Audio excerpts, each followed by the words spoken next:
Assalamualaikum warahmatullahi wabarakatuh. Alhamdulillahi rabbil alamin, wa bihi nasta'inu ala umurid dunya waddin. Wassalatu wassalamu ala sayyidina Muhammadin wa ala alihi wa ashabihi asma'in, amma ba'd. Pemirsa serta anak-anakku sekalian yang berbahagia, semoga kita semua senantiasa dalam lindungan Allah Subhanahu wa Ta'ala.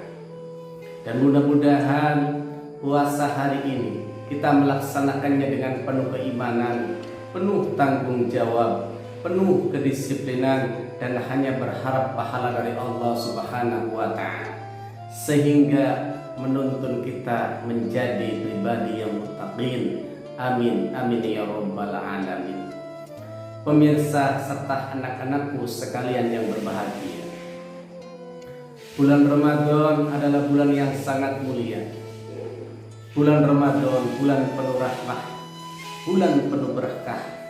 Oleh karena itu, bulan Ramadan adalah momentum bagi kita semua, momentum umat Islam untuk meningkatkan kualitas dan kuantitas ibadah kita kepada Allah Subhanahu wa Ta'ala, sebagai bukti pengabdian diri kita kepada Allah Subhanahu wa Ta'ala. Pemirsa serta anak-anakku sekalian yang berbahagia, bulan Ramadan adalah bulan Syahrul Quran, di mana Al-Quran diturunkan oleh Allah Subhanahu wa Ta'ala. Allah Maha Suci, kalamnya pun adalah suci. Allah Maha Mulia, kalamnya pun adalah mulia. Al-Quran nempel di siapa saja, Al-Quran menempel di apa saja, pasti yang ditempeli Al-Quran akan menjadikannya mulia. Allah Subhanahu wa Ta'ala memerintahkan kepada malaikat Jibril untuk menyampaikan wahyu. Malaikat Jibril ditinggikan derajatnya oleh Allah Subhanahu wa Ta'ala menjadi Sayyidul Malaikah.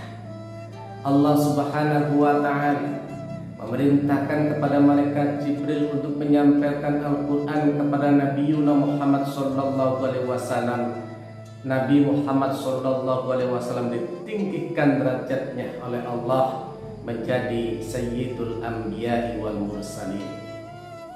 Al-Quran diturunkan pada suatu bulan. Suatu bulan pun ditinggikan derajatnya oleh Allah menjadi Sayyidus Syuhur.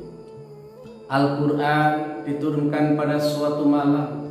Suatu malam pun ditinggikan derajatnya oleh Allah Subhanahu wa Ta'ala menjadi Lailatul Qadar. Kemudian Al-Quran diturunkan pada suatu tempat. Suatu tempat pun ditinggikan derajatnya oleh Allah Subhanahu wa Ta'ala menjadi Sayyidul Buldan. Jadi siapa saja yang ditempeli Al-Quran, apa saja yang ditempeli Al-Quran, pasti Al-Quran akan menjadikannya mulia. Pemirsa serta anak-anakku sekalian yang berbahagia,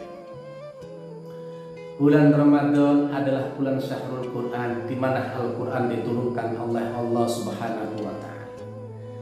Allah Subhanahu wa Ta'ala menurunkan Al-Quran melalui dua proses. Yang pertama, Al-Quran diturunkan sekaligus 30 juz dari Lauh Mahfuz sampai langit pertama Baitul Izzah. Sebagaimana Allah Subhanahu wa Ta'ala berfirman, A'udzu billahi minasyaitonir rajim. Bismillahirrahmanirrahim. Inna anzalnahu fi lailatul qadr wa ma adraka ma lailatul qadr. Lailatul qadri khairum min alfi syahr. Tanazzalul malaikatu waruhu fiha biidzni rabbihim min kulli amr. Salamun hiya hatta matla'il fajr.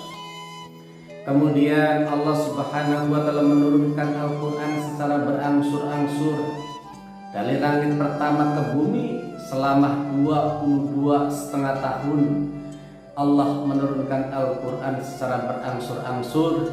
Nazala yunazzilu tanzilan. Kenapa ketika kita memperingati turunnya Al-Quran tidak menggunakan kata inzalan, tidak menggunakan kata tanzilan, justru menggunakan kata nuzul, karena kita memperingati turunnya Al-Quran kedua-duanya.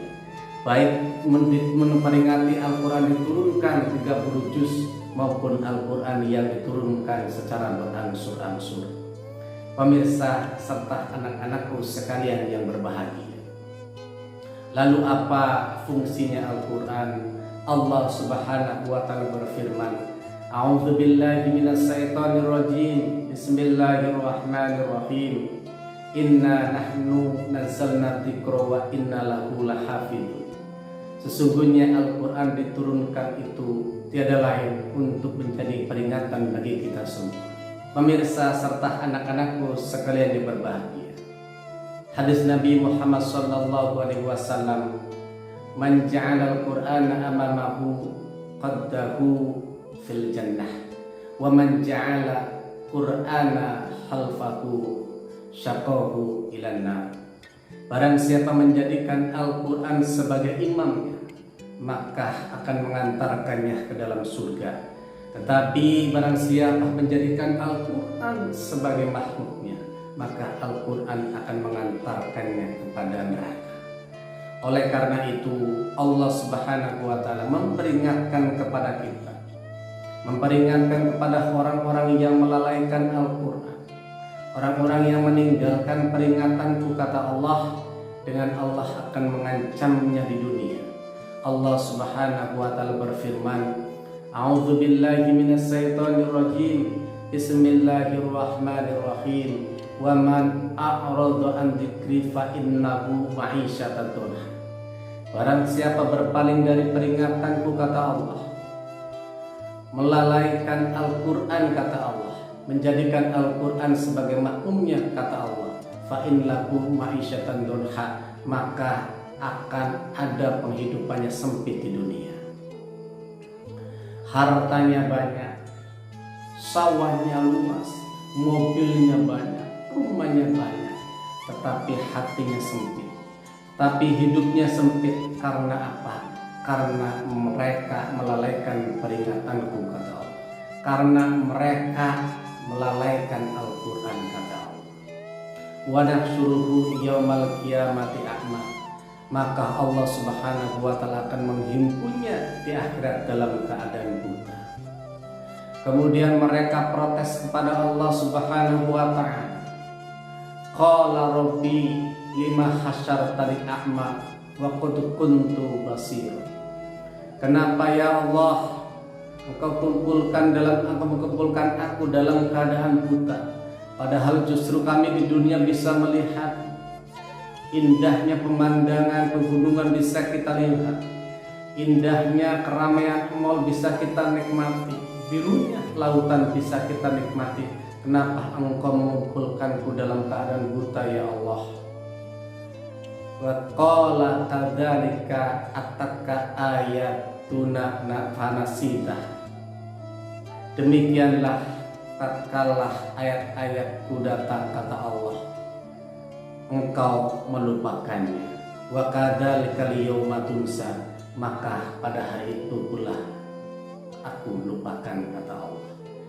Pemirsa serta anak-anakku sekalian yang berbahagia. Oleh karena itu Nabi Muhammad sallallahu alaihi wasallam bersabda, "Khairukum man ta'allama al-Qur'ana wa 'allamahu." Sebaik-baiknya orang adalah yang mempelajari Al-Quran dan mengamalkan. Siapa orang yang suka melalaikan Al-Quran? Yang pertama adalah orang yang tidak suka membaca Al-Quran, tidak menghafal Al-Quran, tidak mempelajari Al-Quran, dan tidak mengamalkan Al-Quran. Maka Al-Quran akan mengantarkannya ke dalam neraka. Semoga bermanfaat. Billahi taufiq wal hidayah. Wassalamualaikum warahmatullahi wabarakatuh.